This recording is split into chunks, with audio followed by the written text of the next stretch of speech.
كلية الفقه الحنفي تقدم.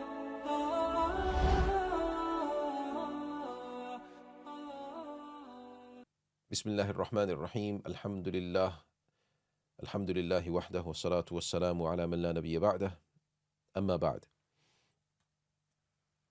So today, inshallah, we will be going through the next two reasons as to why the rulings can change. So rulings can change based on dharura and haja. So we'll explain what dharura is, what is haja, meaning what's a need, what's a difficulty that will be allowing us to change rulings. Is it all types of dharura? Is it all types of haja that will allow us to change rulings? Which rulings can be changed? Can any rulings be changed? What's the remit of all of this? So all of that will be explained first, inshallah. We'll go through that. And then after that, the second or the fourth reason, should I say, in total, why rulings can be changed was because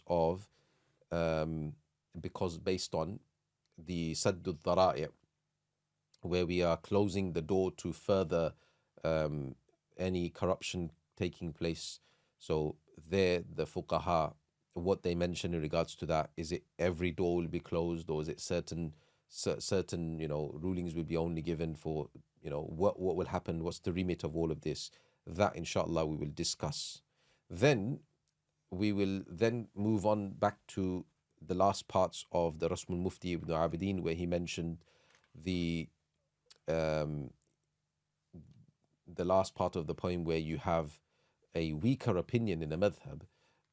Are you allowed to give a ruling based on the weaker opinion? Are you yourself allowed to even practice upon that weaker opinion, even though you don't give the fatwa on it? And likewise, are you allowed to give a fatwa based on another madhab? Can you act upon another madhab, go cross madhab and act upon that? So all of these rulings will be discussed in this particular section. In the last section, inshallah, of the Rasmul Mufti, we'll go through details of this and conclude all of this, inshallah. Then there are certain conditions that he will mention in regards to when the ruling can be given on a weaker opinion within the madhab, or when you are allowed to go cross madhab and give a ruling based on a opinion outside of the school. So there are examples of that, a few, inshallah. We'll go through all of that. The details of that will all be covered today, inshallah.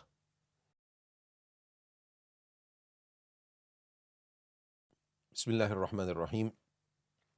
So now we move on to the next two reasons as to why a ruling can change because of the change in time. So we have the next one being due to a need, a dharura or haja, basically due to a dharura, a need, or haja due to a difficulty. So we'll talk about what they are. Sometimes these can change a ruling too. So for instance, just to understand what a dharura firstly is, a dharura is, by definition, where if a person does not do the prohibited action, then they will either die, or they will become close to death, or they will lose a limb or something like this. This is a dharura, which will allow for the prohibited thing to become halal, but only to the amount of need. So for instance, when a person is extremely hungry, they will die if they don't eat, and the only food available is haram. So then they will be able to eat that haram only to the extent, the amount of need to keep them alive. So this is like an example of what dharura would refer to. So like an extreme need. Now, when does this dharura apply, this need apply? These conditions have to be fulfilled. First condition is there has to be an actual fear upon one's limb or life. So life or limb has to be fear upon. That's the first condition. Second condition is that the need has to be actually there, present, currently. It can't be something which we're anticipating. So, for instance, a person fears that um, that they may, this thing may happen, and because of that thing happening, then I will lose my life. Right? It's not like the person has to lose their life. It's just that they think that this may happen because of that. For instance, a person fears that if I use this cold water, then I fear that I will fall so ill that I will die. Right? But you're not ill yet. You're not that ill. You're just fearing that that might happen. So that's not a need then. That's the point. Or the fear has to actually be there. So let's say the person is fearful of a certain enemy. That enemy has to actually be there, and you fear that enemy now. So that concept wise, that the need has to actually be there, not that you're anticipating it. That's the second condition. Third condition, um, that there can't be a alternative way to fulfill that need of yours, which is a halal way.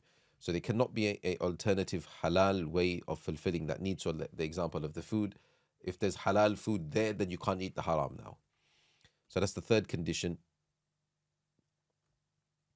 The fourth condition, that you can't then, in order to save yourself from certain harm, you can't then end up causing somebody else that harm to save yourself. Like, for example, in order to save oneself from being killed, a person kills somebody else. So that kind of a darura, meaning somebody holds you to gunpoint, saying that if you don't shoot this person, I will shoot you. So that darura is not going to make this, impermissibility of killing somebody halal. It will not be permissible. So these four conditions have to apply for darura to actualize, to even come about. So that's darura. And in terms of haja, the haja would be whereby it's not going to lead, it's a difficulty. It's something which, if a person doesn't do this particular thing, it's going to lead them to a lot of difficulty. But it's not going to make them lose their life or limb. So it hasn't reached that level. Now, sometimes this haja, this need, could be specific to a person, or it can be general to a whole group of people. So haja can have an effect also in changing certain, or affecting, should I say, certain rulings, but not necessarily to the level of darura. So Mufti Taqi Uthmani, in his book Usul al-Iftah, he mentions that I've not seen anybody who has mentioned clearly differentiating where darura creates an effect and haja can clearly create an effect, because it's a very ijtihadi thing, isn't it? It's something, like I all explained previously, it's something which a person requires fiqhi malaka for, a ability in fiqh for, where they will then analyze that haja and they will determine that, yeah, actually this haja is something which we're going to take into consideration. So he says the first thing is, he comes up with some sort of guidance here. So he says, in first state of darura is where the Quran or Sunnah, they've clarified in a haja, a need being taken into consideration. So if the Quran or Sunnah have taken this need into consideration, then obviously it will always have an effect. That need will have an effect in the ruling. For example, normally men are not allowed to wear silk, but there is a clear hadith in which Prophet ﷺ, he allowed certain Sahaba who had a certain illness to wear, who had certain problem with their skin, that they were allowed to wear silk.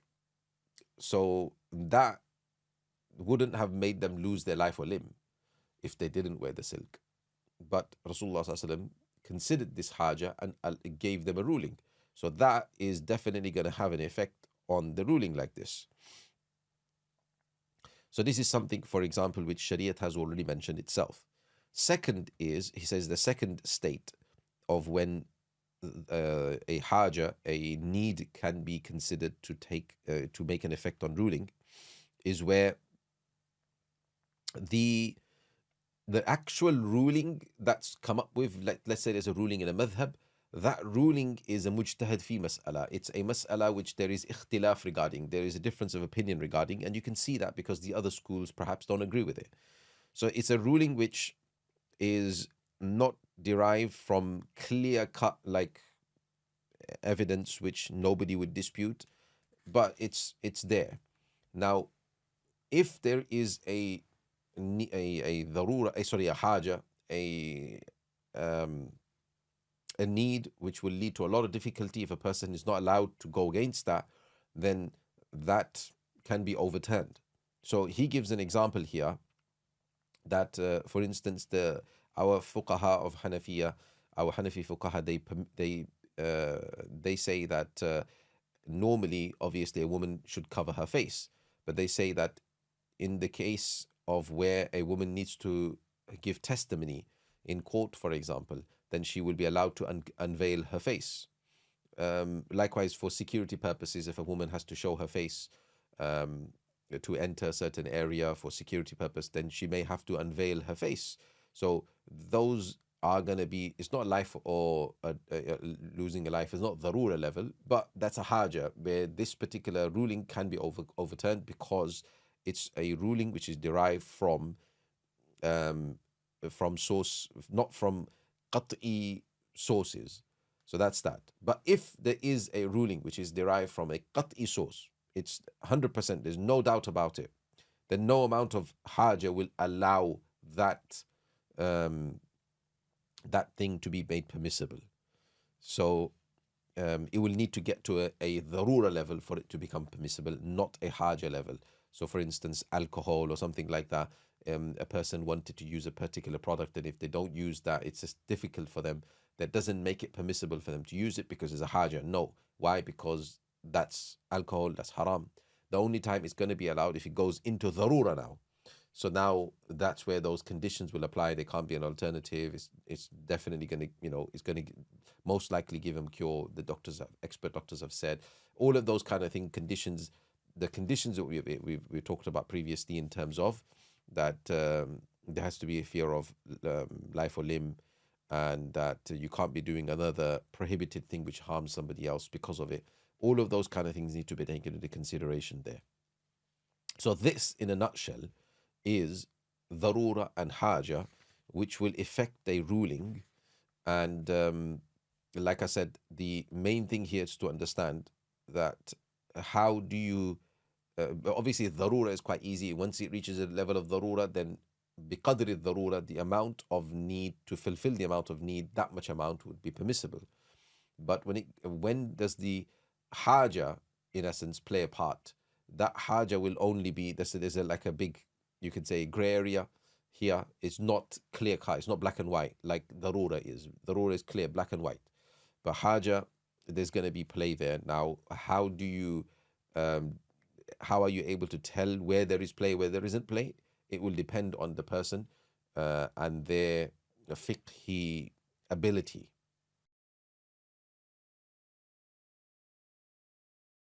Bismillah ar-Rahman ar-Rahim. So now the final reason as to why the rulings can change is due to the saddu dhara'i or saddan lil bab, which is in essence closing the door to leading on to something else. So there may be other corruption that may take place because of allowing something. So we're not going to allow that one thing because it will lead to other things, and it will lead to other corruption taking place. So that obviously will be very much based and dependent on the time, because in certain eras, certain times, certain things will be leading to other fasadat, other corruptive matters, and that's the reason why the fuqaha may choose to dispermit certain things. So this is called saddu dhara'i, where the dhari'a, meaning the means of it leading to another corruption, will be then will be blocked off. So for instance, this is the concept of it is from this Quranic verse where Allah Ta'ala, He mentions وَلَا تَسُبُّوا الَّذِينَ يَدْعُونَ مِن دُونِ اللَّهِ فَيَسُبُّوا اللَّهَ عَدْوًا بِغَيْرِ عِلْمٍ. Surah An'am, verse number 108. Allah Ta'ala, He's saying that do not curse those idols who these other people who are calling on to other than Allah subhanahu wa ta'ala, meaning these idols that they're doing shirk with, don't curse them, because then they, meaning these worshippers of these idols, they will then curse Allah out of enmity without any knowledge. So you were then the means of Allah becoming cursed, because you cursed their idols, they're going to curse Allah. So why did you become the means to that? So this is where Allah Ta'ala has taken into consideration, He has then said, closed off the dhari'ah, the means of another corruption taking place, another fasad coming about. So this is what we call the saddul dhara'i, where we're closing the door, or saddul bab, yes.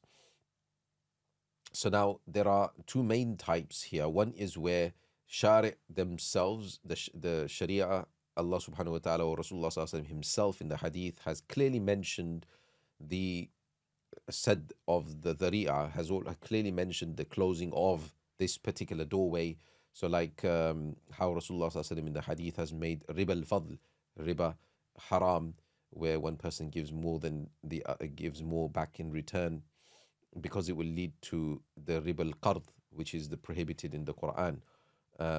So certain things are prohibited. Why? Because it leads to other things, and that's something which Shari' themselves have done, have mentioned.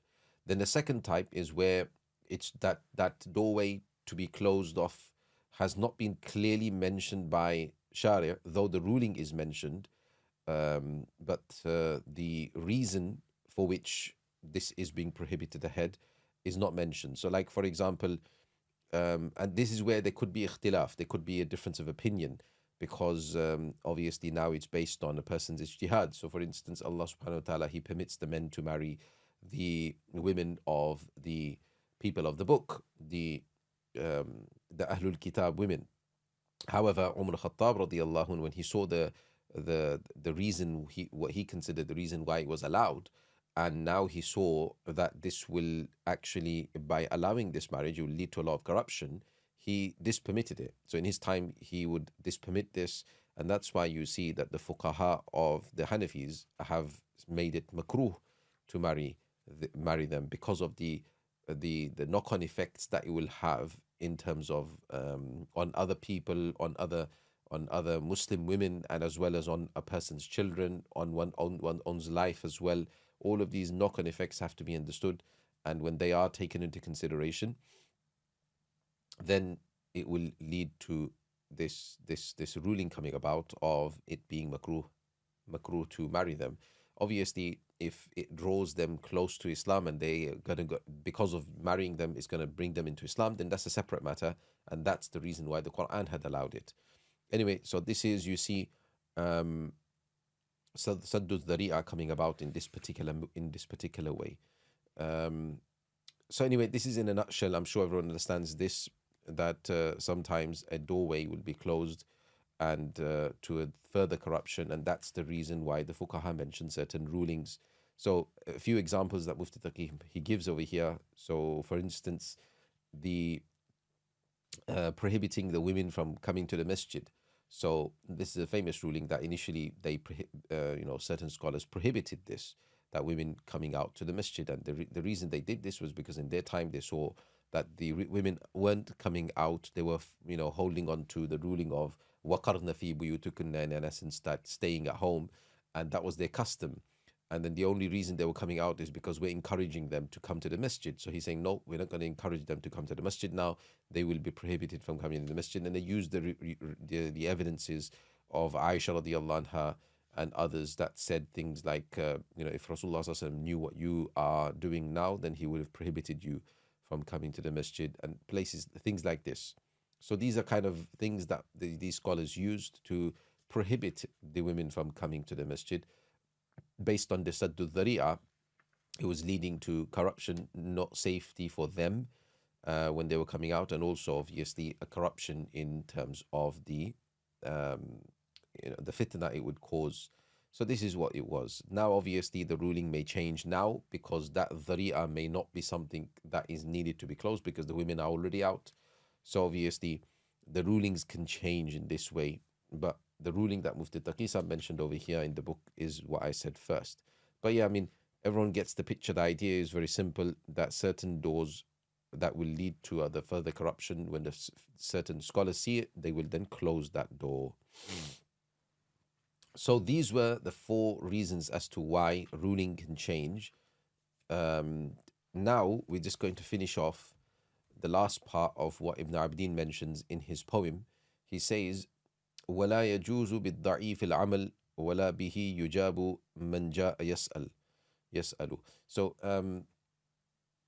it won't be permissible to practice upon the weaker opinion of the madhab, and nor would it be permissible to give a response in accordance to it to the one that comes to you. So if a person comes to you to ask you a ruling, you can't give a ruling based on the weaker opinion of the school. It says إلا لعامل له ضرورة أو من له معرفة مشهورة, unless for the person who's practicing on that weaker opinion, there is a need.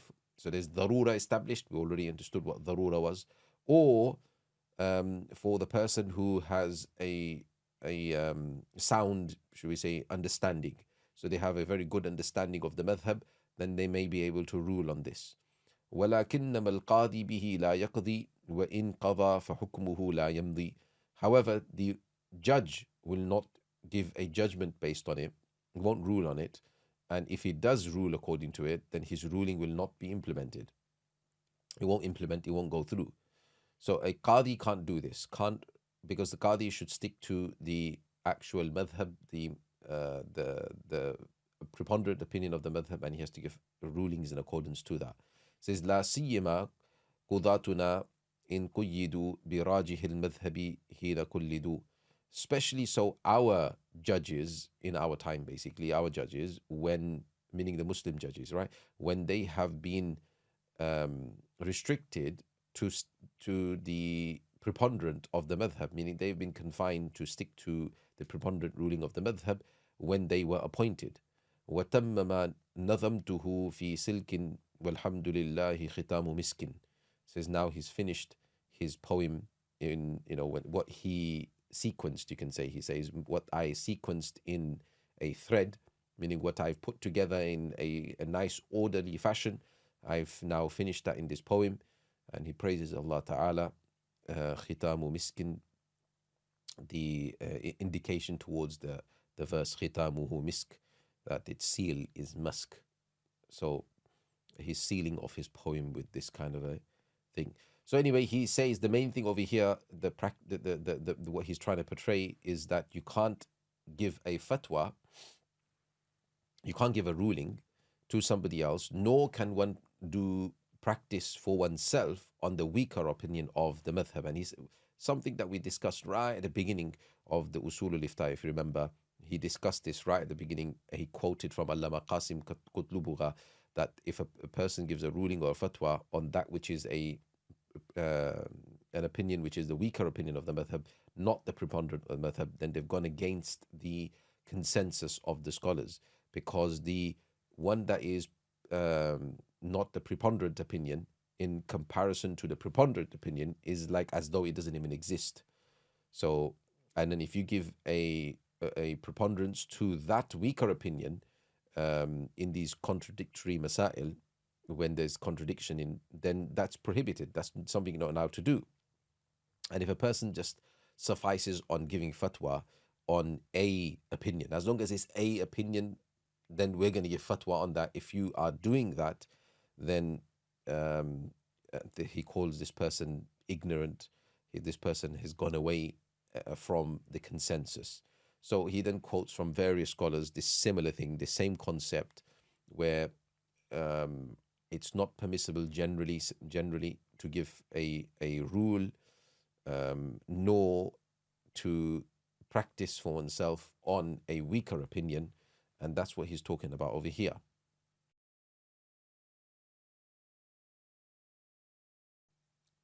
Bismillah ar-Rahman ar-Rahim. So now that's the general rule we understood in regards to not being able to give a ruling based on some weaker opinion or based on a marjuh opinion, an opinion that has been not the preponderant opinion in essence. Now, he goes on to mention, however, this is the case when there is no need, a pressing or an urgent need, because we find that many of the fuqaha have mentioned that if there is a pressing need, urgent matter, and a person needs to do amal on a weaker opinion, and hence the mufti has to then give fatwa on that weaker opinion for this person to be able to practice upon this weaker opinion, then there can be allowance for this. And then for this, Ibn Abdin then gives various examples. One example we'll do, because it will take a long time to do all the examples, but one example which is quite clear, hopefully, for people to get the gist of what he's talking about here, that in the Hidayah, Allama Marghinani mentions that when the blood comes out from, let's say, anywhere, a wound or something, right? Then when it flows, it'll break the wudu. It'll break a person's wudu. But if it doesn't flow, then obviously it won't break the person's wudu. Now here he also mentions that if the blood comes out in such a way where it comes to the surface of the wound, and if it was left there, it would have flowed. But what does the person do? The person takes a rag, a cloth, and they wipe away that, they suck up that blood, don't allow it to flow. And every time it comes, they keep dabbing and taking away that blood. Then, even though if that blood was left there, it would have flowed. But because it didn't flow, it won't break the wudu of a person. That's the opinion Allama Marghinani mentions. And then he mentions waqila, and it's been said. So he mentions it like in this way. Those who've read fiqh will understand that he's mentioning it in indicative way, that this is the weaker opinion according to him, that if it was left there and it would have flowed, the other opinion is that it will break the wudu. Now, Ibn Abdin mentions that I looked at other other manuscripts of Hidayah, and they all mention the same thing, meaning it's not a mistake in transmission as well from Allama Hidayah, from Allama Marghinani.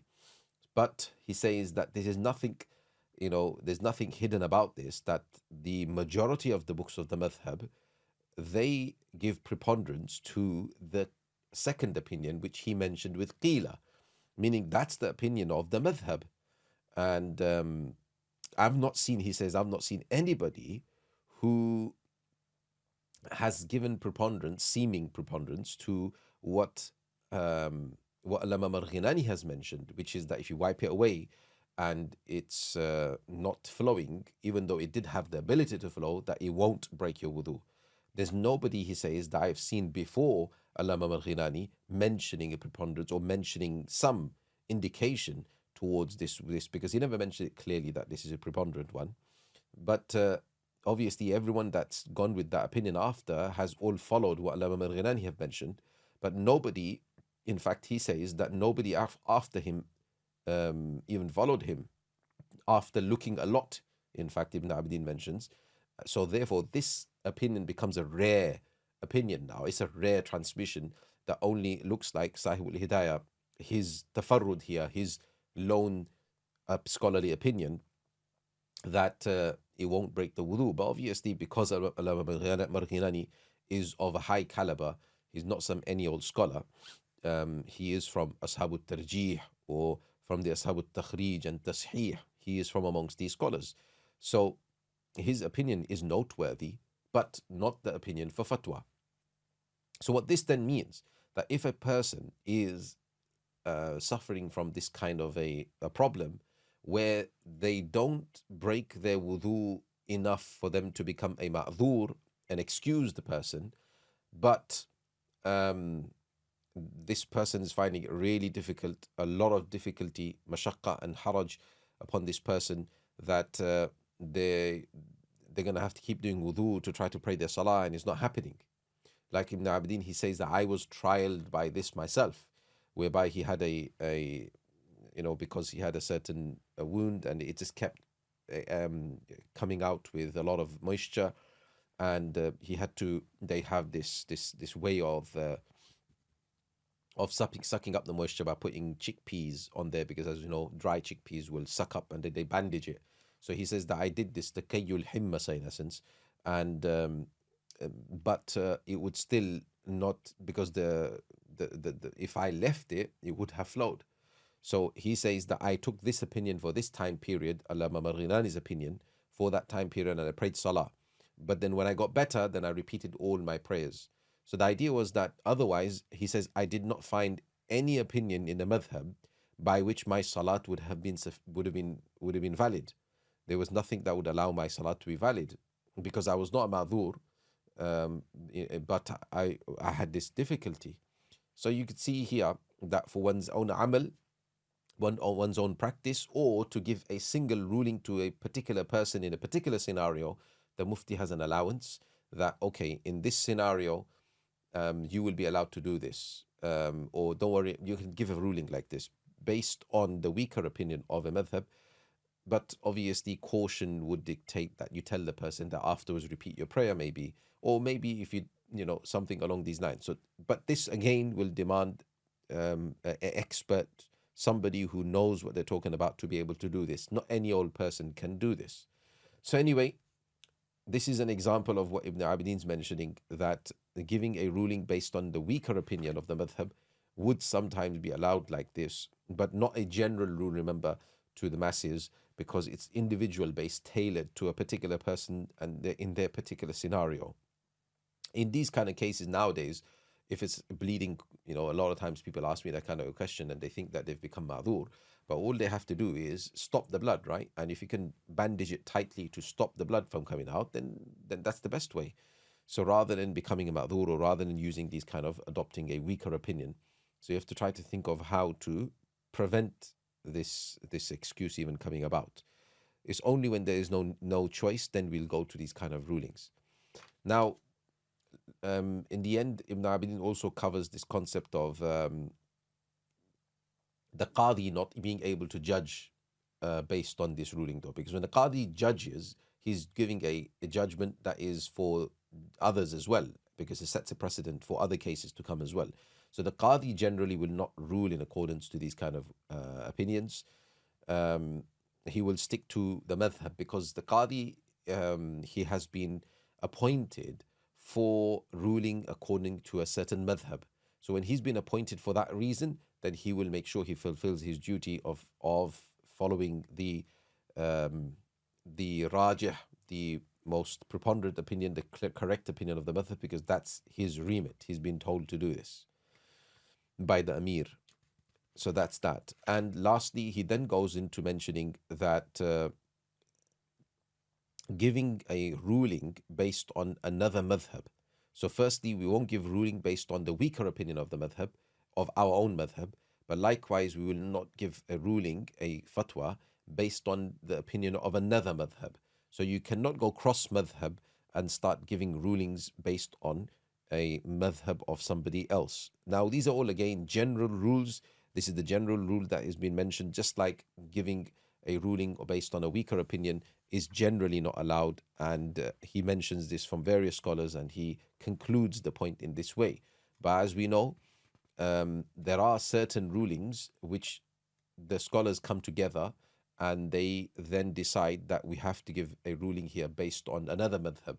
The famous example of where the husband goes missing, then the opinion of the madhab was you wait for 120 years or so.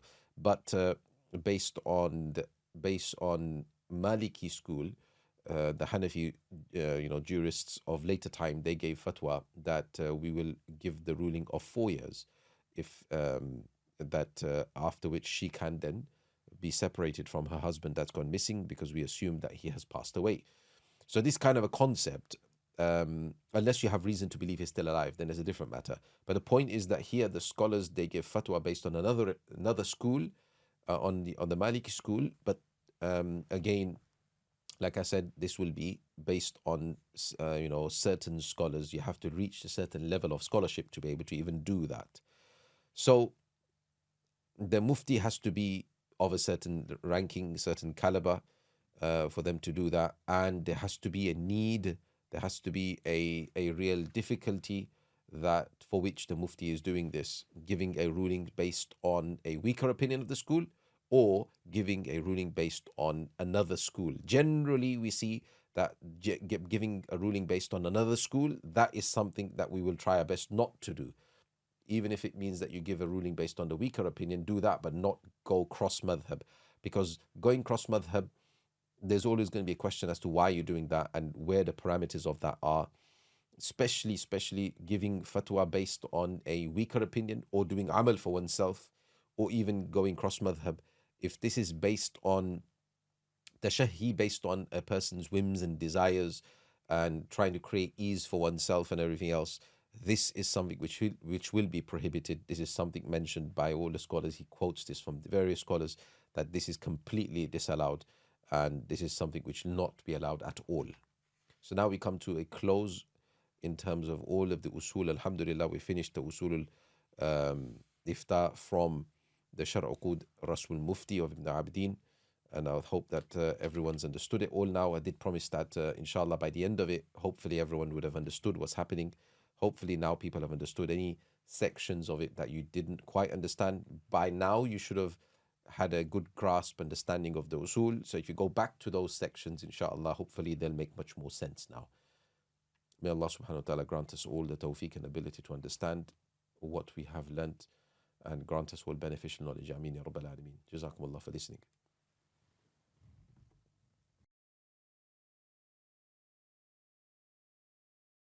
Bismillahir Rahmanir Rahim. Alhamdulillah wa salatu wa salamu ala Rasulillah. So alhamdulillah, today we have come to a close of all the usul al-ifta that we have done. We today went through the ruling changing based on dharura and haja. We described this, we explained where dharura comes into play, where haja comes into play. And then we went through the rulings changing based on the saddu dhara'i. We explained all of this in terms of what are the dhara'i that will be closed, when does this apply, how the Shari' themselves have made certain distinctions there, where the rulings are considered. There's certain dhara'i that are being considered in from a Shari'i perspective as well, textual based evidences, and then also we went through the dhara'i that there'll be an ikhtilaf in, there will be a difference of opinion within scholars, because the Sharia hasn't considered them necessarily, but the fuqaha have considered them. So there will be example. We went through examples already about this. So like the women coming to the masjid, like marrying the Ahlul Kitab, all of these kind of examples where fuqaha, certain fuqaha disallowed these things. After that, we moved on to following the weaker opinion of the school. So are you allowed to follow the weaker opinion of the school, and are you allowed to go cross madhab? So this was all a conclusion of all of this, is that generally this is not allowed, and only when there is a need, a real haraj, a real difficulty, then a ruling can be given on this, and obviously caution should be adopted when trying to give the ruling on this. He gave a few examples of this, and we see that it shouldn't be done for one's fulfilling of one's own desires, shahwat, or because of a just creating ease for oneself. So this is something a person should refrain from. Adopt taqwa, keep Allah, have the fear of Allah Ta'ala when trying to give this kind of a ruling. And the best way, I always say, is to come together with certain people, certain scholars, and then decide whether this is warranting a person going to a weaker opinion or towards the opinion of another madhab. But this is very rare. It's not something which is common. So that is all that we have done, alhamdulillah. And here now I'll just take the next few minutes to go through just a a summary of all of the qawaid, all of the rulings of the Rasmul Mufti that we have done. So firstly, we talked about that if there is only one opinion on a particular ruling, then you go with that one opinion in the madhab. If there are multiple opinions in a madhab, then you go with the preponderant opinion that the madhab is mentioning. Then if there is, the mufti should obviously know the books that are relied upon in the madhab. So you have to know those books, which are the ones that are relied upon. Then we have the preponderance, which is a explicit preponderance over the implicit preponderance, but we do consider the implicit preponderance when there is no, in the absence of any preponderance, we can take the implicit ones as well. And we went through those ways. Then we look at the wordings of preponderance. We also looked at why certain things will be preponderant in certain areas. We looked at this kind of ruling. And when there is no preponderance, then, or there is a difference of opinion in regards to preponderances, then what do we go for? We went through that. Then we went to the mafhum mukhalif, the contrapositive, and how that is considered in the fiqhi texts. We went through that in detail. And lastly, we just went through the giving fatwa based on, and also practicing for oneself based on a weaker opinion of the madhab or a cross madhab view. So all of this, alhamdulillah, we covered. And inshallah, Allah Ta'ala bless us all, bless you all, and grant you all the beneficial knowledge from all of this. Ameen ya Rabbil Alameen.